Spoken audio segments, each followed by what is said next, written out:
Tapi mulai perkatakan, segala perkara dapat kutanggung di dalam Dia yang memberi kekuatan kepadaku. Aku bisa lewati ini sama Tuhan. Aku bisa bayar utangku bersama Tuhan. Aku bisa sembuh bersama Tuhan. Aku bisa selesaikan masalah anak-anakku bersama Tuhan. Aku bisa. It is the time for morning with the word. Puji Tuhan, selamat pagi, bergabung lagi di Morning with the Word, YouTube channel saya, Mario Marcelo. Apa kabarnya pagi ini? Saya doa saudara dalam berkat Tuhan. Saya doa saudara dalam semangat di dalam Tuhan. Saya doa saudara dalam keadaan yang terbaik di hidupmu untuk hari ini. Karena memang Tuhan itu merencanakan tiap hari ada yang terbaik di hidup kita. Karena Tuhan memang mau kita menjalani kehidupan terbaik di hidup kita. Siapkah kita hidup dalam perjalanan hidup yang terbaik? Jika kita siap, kita harus satu frekuensi, satu pendapat, satu perkataan dengan Tuhan. Karenanya kita seringkali harus menggunakan kata-kata kita. Karena kata-kata kita ada kuasa. Sering mungkin kita menggunakan perkataan kita untuk mengucapkan iman bagi masalah kita, atau mengucapkan iman bagi tindakan orang lain. Tapi pagi ini biarlah kita belajar mengucapkan iman untuk diri kita. Memperkatakan apa yang jadi perkataan atau idenya Tuhan untuk diri kita. Alkitab berkata dalam Amsal pasal 18 ayat 21, hidup dan mati dikuasai lidah. Barang siapa suka menggemakannya akan memakan buahnya. Kita akan gunakan perkataan kita untuk mengucapkan berkat buat diri kita. Karena apa yang kita katakan membentuk pemikiran kita, membentuk perasaan kita, dan akhirnya membentuk tindakan kita.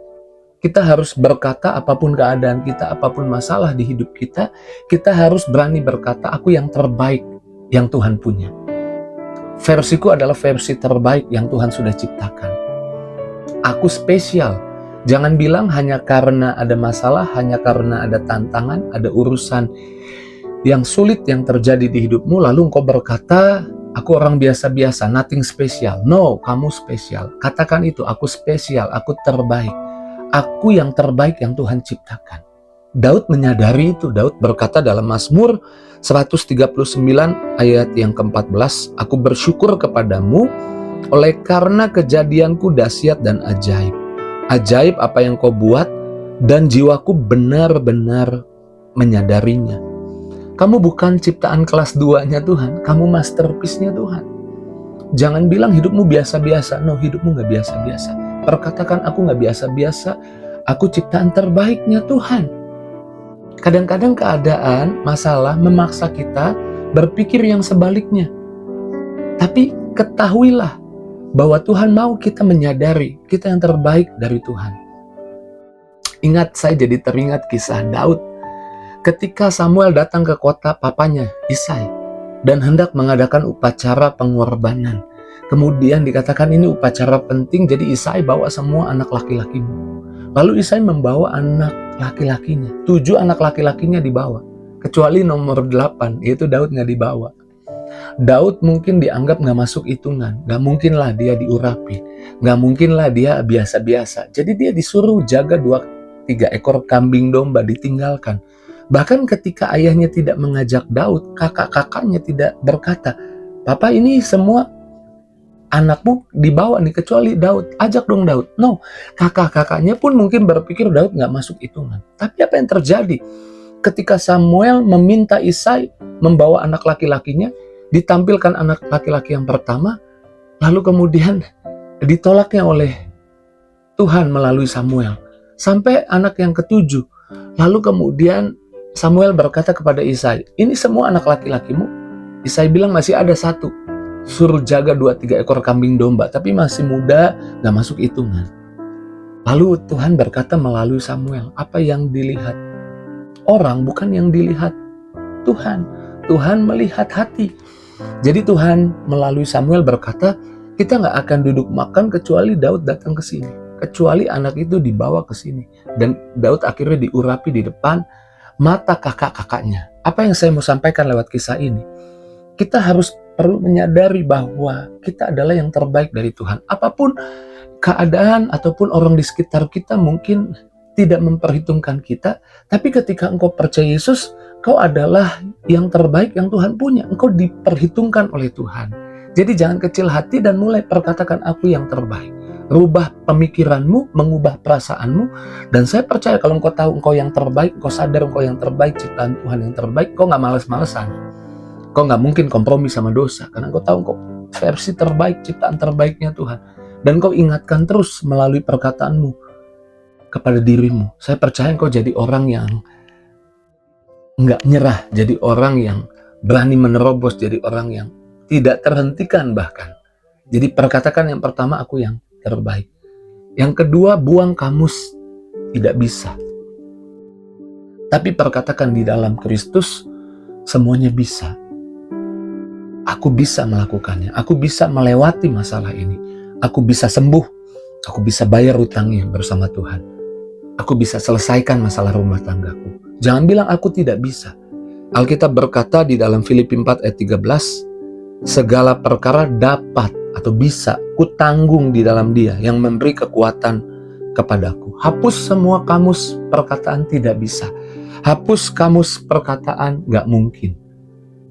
Mulai berkata kepada dirimu, saya bisa. Hai jiwaku, kamu bisa. Bisa lewati ini, bisa hadapi ini.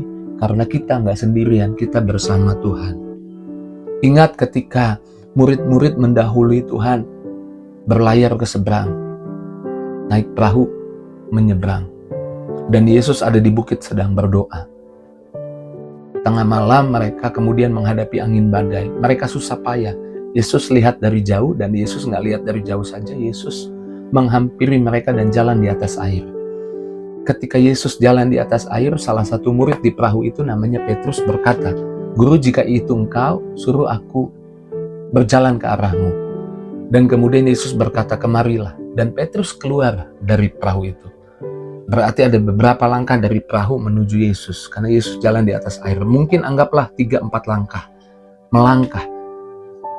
Ketika di dekat Yesus, dirasa tiupan angin, Petrus tenggelam. Alkitab berkata, Yesus mengulurkan tangannya, sehingga Petrus diselamatkan, dan mereka berdua naik ke perahu. Bagaimana caranya naik ke perahu? Karena ada jarak antara Yesus dan perahu. Mereka berdua nggak berenang. Kalau berenang pasti Alkitab menulis berenang. Tapi Yesus mengulurkan tangannya Petrus, dan mereka, saya percaya, berdua berjalan lagi menuju perahu di atas air. Apa yang Petrus lakukan dengan kekuatan dirinya sementara tenggelam. Tapi ketika bersama Tuhan, dia bisa melakukan. Apa yang nggak mungkin pakai kekuatan kita, bersama Tuhan jadi mungkin. Kita nggak sendirian lagi, ada Tuhan di hidup kita. Jangan bilang saya nggak bisa, jangan bilang saya nggak mampu, jangan bilang saya nggak mungkin melewati ini. Tapi mulai perkatakan, segala perkara dapat kutanggung di dalam Dia yang memberi kekuatan kepadaku. Aku bisa lewati ini sama Tuhan. Aku bisa bayar utangku bersama Tuhan. Aku bisa sembuh bersama Tuhan. Aku bisa selesaikan masalah anak-anakku bersama Tuhan. Aku bisa. Oke, itu yang kedua. Kemudian yang terakhir, yang ketiga, mulai perkatakan, masa depanku cerah. Masa depanku cerah. Aku punya masa depan yang luar biasa. Sekalipun yang kau hadapi, yang kau lihat secara kasat mata, bertentangan dengan apa yang kau percaya. Tapi mulai perkatakan apa yang jadi janji Tuhan. Amsal 4 ayat 18 bilang begini, tetapi jalan orang benar itu seperti cahaya fajar yang kian bertambah terang. Jadi bukan hanya terang, tapi kian bertambah terang hingga rembang tengah hari. Kian bertambah terang, semakin terang. Semakin lama engkau hidup, hidupmu semakin bersinar. Hari ini hidupmu bersinar, besok sinarnya lebih terang lagi. Alkitab yang bilang, besok lusanya lebih terang lagi. Semakin lama engkau hidup. Dalam salah satu teks lain dikatakan, semakin lama engkau hidup, semakin engkau terang benderang, semakin engkau bersinar. Jadi engkau berani memperkatakan jalan hidupku, masa depanku cerah. Di dalam Tuhan, aku punya masa depan. Bukan karena apa yang kita lihat, bukan karena kenyataan yang kita hadapi, tapi karena apa yang Tuhan janjikan, kita berkata kepada diri kita. Jangan biarkan apa yang kita lihat menipu, membuat kita tidak bisa melihat apa yang Tuhan janjikan. Mungkin kita lihat diagnosa dokter, mungkin kita lihat rumah tangga masih berantakan, kita lihat surat utang. Jangan biarkan apapun yang kau lihat yang bisa melemahkan imanmu, menutup matamu, menipu pemikiranmu sehingga engkau nggak melihat apa yang Tuhan janjikan. Lihat hari ini apa yang Tuhan janjikan. Jalan orang benar semakin cerah. Kau semakin bersinar. Jalan hidupmu semakin terang. Jadi miliki iman, perkatakan itu 3 hal dulu, nanti mungkin besok kita sambung beberapa hal berikutnya. Karena saya rindu Morning with the Word kurang lebih 10-12, paling lama 13-14 menit. Supaya saudara bisa menyerap dengan waktu yang singkat itu, menyerap apa yang bisa engkau serap. Karena seringkali daya tangkap kita memperhatikan renungan itu sekitar 30 menit. Tapi itu kalau di gereja, kalau di renungan harian, biasanya maksimal itu daya tangkap terbaik itu di 15 menit ke bawah. Saya doa 10 menit ini kau menangkap yang terbaik. Tersimpan di memorimu, tersimpan di hatimu. Dan kau ingat, kau harus memperkatakan, aku yang terbaik di dalam Tuhan. Segala perkara dapat kutanggung di dalam Dia. Masa depanku indah, cerah, gilang, gemilang.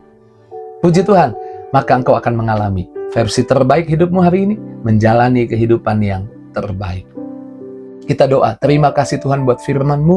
Hamba percaya setiap anak-anak-Mu boleh dilawat di jamah pagi ini. Tuhan Yesus, terima kasih Kau menyemangati kami kembali.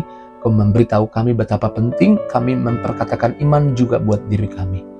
Terpujilah nama-Mu Tuhan. Tuhan mau kami hidup dalam iman. Biarlah setiap anak-anak-Mu yang mendengar Morning with the Word dilawat Tuhan, disembuhkan, dipulihkan, dilepaskan, dibebaskan, dipulihkan ekonominya, bahkan dipermudah perjalanan hari ini, apapun yang harus dihadapi. Ada kemudahan, ada berkat dari Tuhan. Di dalam nama Yesus kami doa bersyukur, haleluya. Sama-sama kita katakan, amin. Pagi ini saya belajar berkata firman buat diri saya, karena itu membuat semangat saya naik. Dan waktu semangat saya naik, saya berani melangkah menghadapi masalah saya. Jika itu jadi responmu, tulis di kolom komentar. Jangan lupa tinggalkan jejakmu di kolom komentar. Komentar saudara memberkati saya, walaupun hanya tulis amin mungkin, haleluya, atau saudara punya hikmat yang lain, tulis di sana, boleh memberkati saya. Dan kita boleh saling menyemangati, memberkati. Doa saya, bagikan link Morning with the Word ini di status WhatsAppmu mungkin. Saya percaya waktu engkau membagikan, mungkin 20 orang melihat tapi mengabaikan. Tapi saya doa biar ada 1 atau 2 orang yang kemudian mengklik, memperhatikan. Dan mungkin mereka dalam masalah, jadi mereka dikuatkan. Saudara jadi berkat, bukan hanya diberkati. Dan mereka boleh juga mengalami damai sejahtera dari Tuhan. Terus maju dalam Tuhan, Tuhan memberkati setiap kita. See you!